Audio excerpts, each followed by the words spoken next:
Жүрегімнің түбіне терең бойла, мен бір жұмбақ адаммын, мұны да ойла. Соқтықпалы соқпақсыз жерде өстім, мұнмен жалғыз алыстым, кінә қойма. Десек сірә қателесетін шығармыз, өйткені оның өлеңдерін әр оқыған сайын жаңа әсер мен ойлар қаптайды. Еріксіз тебіренесің, толқисың. Ақын жүрегін тербеген сезімдер араға ғасырлар салып саған оралғандай күй кешесің. Абай өзінің бір алуан шығармаларын қара сөзбен жазған. Оның қара сөздері көркем шығарма түрінде емес, ақынның өзі көрген өмір сабақтары туралы ойларын, содан туындайтын даналық, философиялық түйіндерді жинақтаған үлгіде жазылған.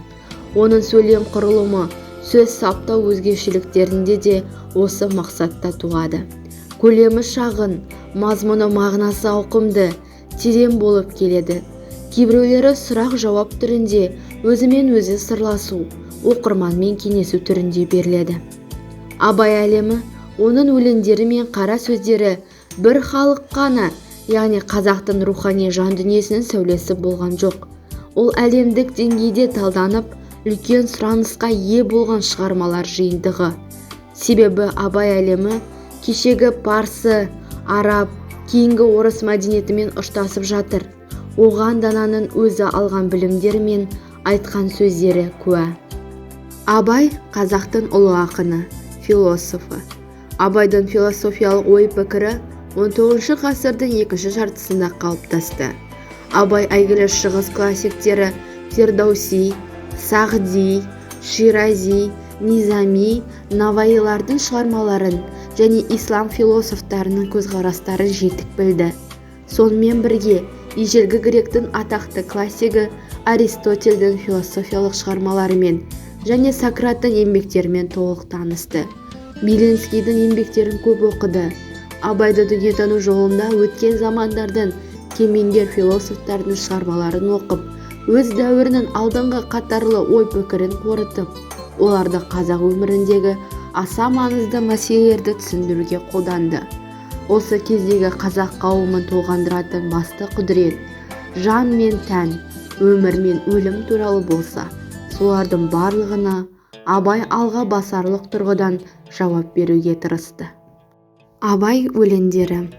Абарлығы, адамның кейбір кездері, адасқанның алды жөн, бай сейілді, бақа мен өгіз, білектей арқасында өрген бұрым, білімдіден шыққан сөз, бір дәурен кемді күнге бозбалалық. Біреудің кісісі өлсе, қаралы ол. Жаз, тотығыз түсті көбелек, мен сәлем жазамын. Қалың елім қазағым, қайран жұртым. Қыз, шәріпке, жақсылыққа, сап-сап көңілім, сап көңілім. Қыран бүркіт түне алмайды салса баптап, қансонарда бүркітші шығаданға, және де тағы басқалары. Абайдың 3 поэмасы және де 45 қара сөзі бар. Абай адамдарды осы дүниеде игілікті еңбек етіп, өнер ғылым тауып, өз тіршілігін оңалтып, рахат көруге насихаттайды. Халықты өнер ғылым жолына жұмылдырады.